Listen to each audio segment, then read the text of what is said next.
అస్సలాముఅలైకుం. Hi everyone, welcome back to my channel.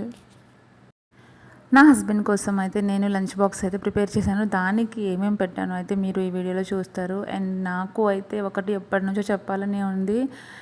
ఎందుకో అండి చాలామంది అన్‌సబ్స్క్రైబ్ చేసుకుంటున్నారు, నాకు అర్థం కావట్లేదు. నేను సబ్స్క్రిప్షన్స్ చూస్తున్నాను, ఒక 50 మెంబర్స్ అయినా సరే అన్‌సబ్స్క్రైబ్ చేసుకొని ఉంటారు. అంతలాగా ఎందుకు అన్‌సబ్స్క్రైబ్ చేసుకుంటున్నారో నాకు అర్థం కావట్లేదు. నేను కన్సిస్టెన్సీ కూడా మెయింటైన్ చేస్తున్నాను కదా, మరి ఎందుకు చేసుకున్నారో తెలియట్లేదు. అందుకే నా సబ్స్క్రిప్షన్స్ అయితే పెరగట్లేదు, అలాగే ఉంటున్నాయి. ఎంతమంది అన్‌సబ్స్క్రైబ్ చేసుకుంటున్నారో అంతే మంది సబ్స్క్రైబ్ కూడా చేసుకుంటున్నారు. సో ఈ వీడియోలో అయితే పెప్పర్ చికెన్ అయితే చేశాను. పెప్పర్ చికెన్‌కి కాంబినేషన్‌లో బగారా రైస్ చేశాను. ఈ కాంబినేషన్ అయితే నిజంగా అండి మాషాల్లా చాలా అల్టిమేట్‌గా ఉంది. పెప్పర్ చికెన్ అయితే కుక్ చేస్తున్నప్పుడు ఆ అరోమాకి అసలు ఎంత టెంప్టింగ్‌గా ఉందంటే అంత బాగుంది.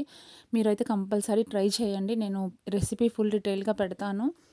అండ్ ఇక్కడ అయితే సమ్మర్ సీజన్ వచ్చేసింది కాబట్టి కొన్ని ఐస్ క్యూబ్స్ అయితే అలా వేసేసాను. అండ్ మార్నింగ్ హరీ బరీలో నా హస్బెండ్ అయితే టిఫిన్ చేయలేదు, అందుకే నేనైతే అది కూడా బాక్స్లో పెట్టేశాను అనమాట. ఇడ్లీ చేశాను, ఇడ్లీకి కాంబినేషన్లో గ్రేవీ అయితే చేశాను. సో మీకు ఈ లంచ్ బాక్స్ రెసిపీస్ అయితే మీకు కావాలి అనుకుంటే నాకైతే కామెంట్ చేయండి. అండ్ నా ఛానల్ని సబ్స్క్రైబ్ చేసుకోండి.